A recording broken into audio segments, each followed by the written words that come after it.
Resulta que esa proteína G no solamente activa al final la proteína quinasa A, también puede aumentar la concentración del calcio intracelular. ¿Cómo lo hace? Una vez que llegue la sustancia química o el estímulo a su receptor metabotrópico, ella va a activar a la proteína G. Pero esa proteína G va a activar, en este caso es a la fosfolipasa C, que es una proteína transmembrana. Esa fosfolipasa C lo que hace es que ciertos carbohidratos que se encuentran en la membrana plasmática, que están adheridas al fosfolípido de la membrana, sí transforme y se sintetice un carbohidrato en su forma diferente, que sería el IP3. Ese IP3 que proviene de la membrana plasmática, que es un tipo de carbohidrato, va a llegar a una estructura que es un receptor de canal ligando dependiente, pero que se encuentra justamente en una organela que se llama retículo endoplásmico liso. ¿Se acuerdan en la clase pasada que había descrito que una de las funciones del retículo endoplásmico liso es almacenar calcio? Bueno, ese almacén de calcio se encuentra allí, ¿verdad? Hasta que si llega una señal de este tipo que aperture un canal de calcio ligado dependiente que se encuentra en la membrana plasmática del retículo endoplásmico liso, entonces allí sale el calcio dentro del retículo endoplásmico liso al citosol. Y una vez que el calcio aumente su concentración en el citosol, ella va a actuar de dos maneras. O este calcio se une a la proteína quinasa C, que es una proteína que se encuentra dentro del líquido intracelular y lo que hace es fosforilar ciertas proteínas para que se activen, cumple la misma función de la proteína quinasa A. Pero sería proteína quinasa C. ¿Por qué C? Porque depende del calcio.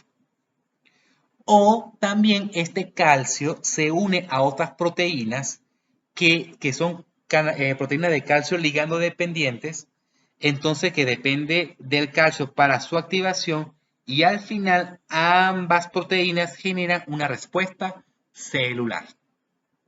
Imagínense que, dependiendo de la concentración de calcio intracelular, pueda aumentar la sinapsis entre una neurona y otra y pueda afianzar la comunicación o el envío de información entre un circuito neuronal para modificar la conducta humana, o que también puede ser de que el aumento excesivo de calcio pueda que esa célula se destruya o se muera.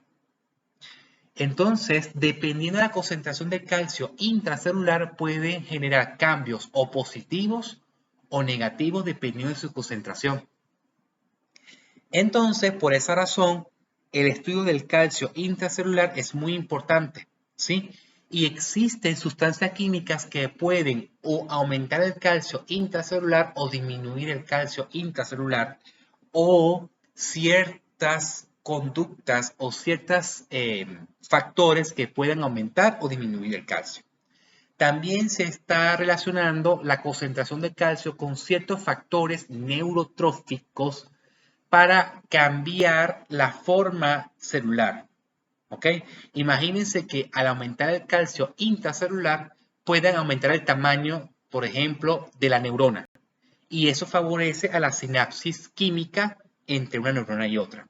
Eso podría ocurrir y eso lo vamos a hablar más adelante. En esta diapositiva están representadas las proteínas transmembranas que representan a los receptores metabotrópicos. Están asociadas a la proteína G, pero resulta que la proteína G se divide o se clasifica en proteínas G estimuladoras y las proteínas G inhibidoras.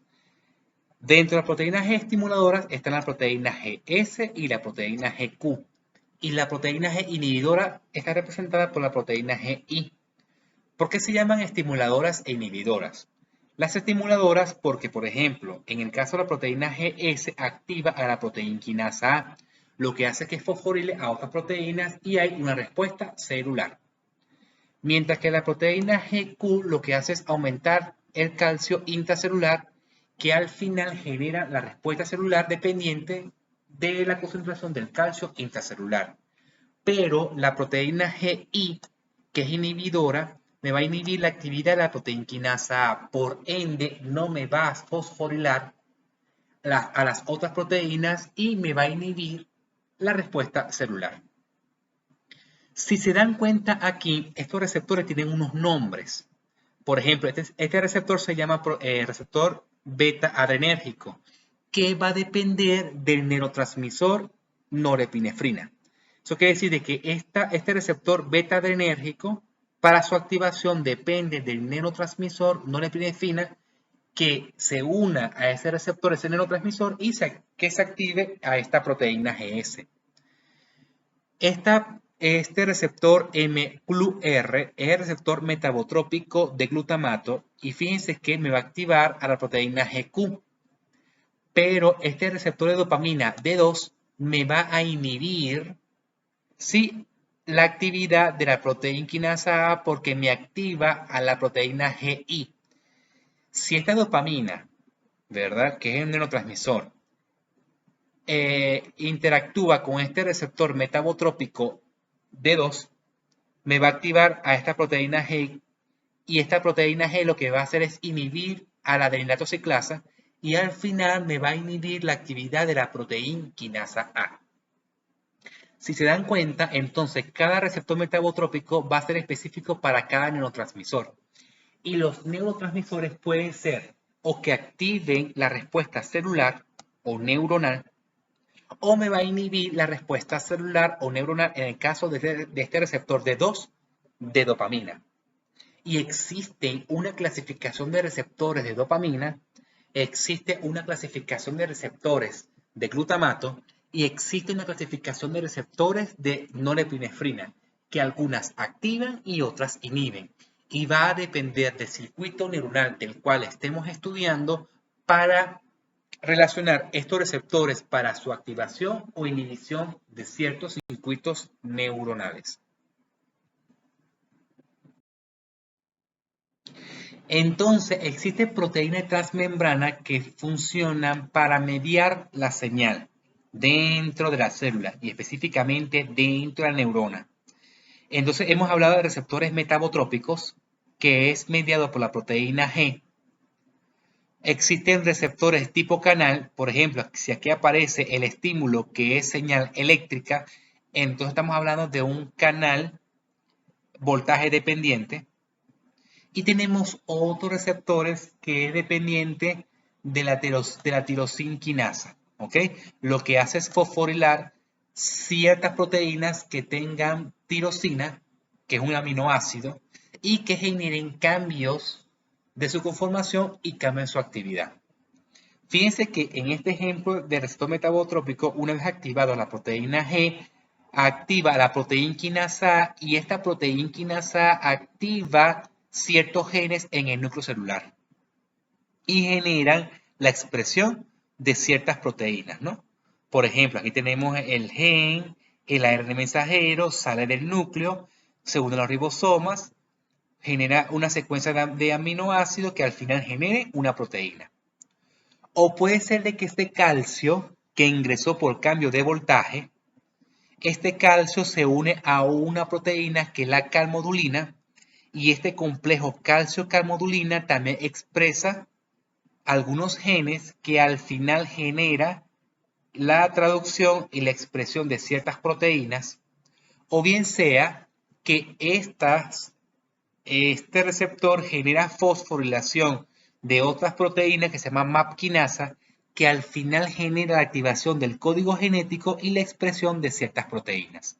Entonces, por ejemplo, el calcio genera aumento de ciertas proteínas que pueden modificar la sinapsis de una neurona y otra. Para que se genere la sinapsis o el aumento de la sinapsis, tiene que haber expresión proteica. Porque si no, ¿cómo va a haber interacción efectiva de una neurona y otra si ya sabemos que tiene que haber proteínas transmembranas como receptoras para que hayan señalización neuronal. ¿Ok?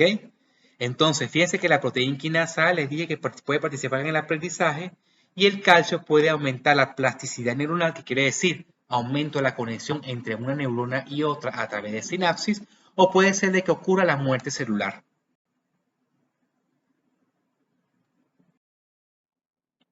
Aquí estamos representando en esta diapositiva la sinapsis química entre una neurona y otra. Fíjense que aquí tenemos el botón terminal sináptico y aquí tenemos las dendritas o el cuerpo neuronal de la otra neurona. Aquí tenemos la membrana postsináptica donde se encuentran los receptores ionotrópicos, ligando dependiente. ¿De qué depende? De la concentración del neurotransmisor. Y fíjense que una vez que se unan a estos canales ligando dependientes, hay algunas que entran solamente sodio, ¿ok?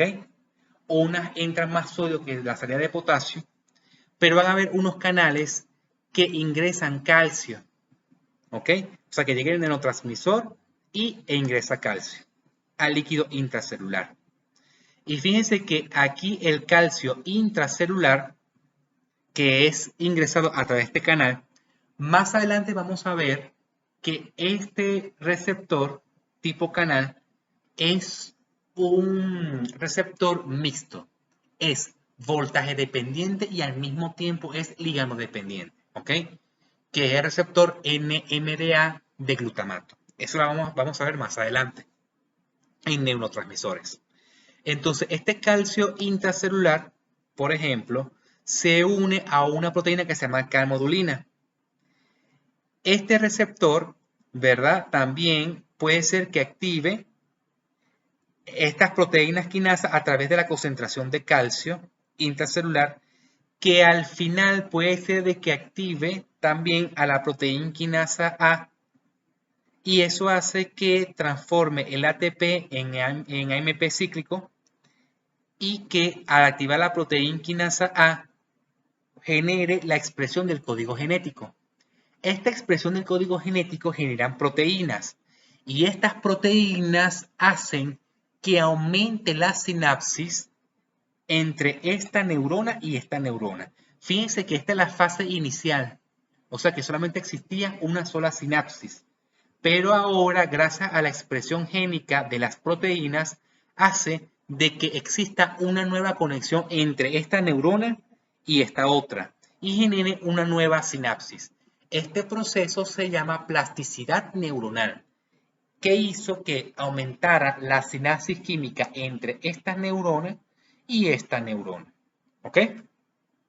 Entonces, por esa razón es importante saber el proceso, porque van a haber situaciones en el cual van a aumentar el calcio intracelular, o sea, partiendo de la liberación de estos neurotransmisores, y van a haber circunstancias en el cual van a disminuir la concentración del calcio intracelular por la disminución de la liberación de estos neurotransmisores.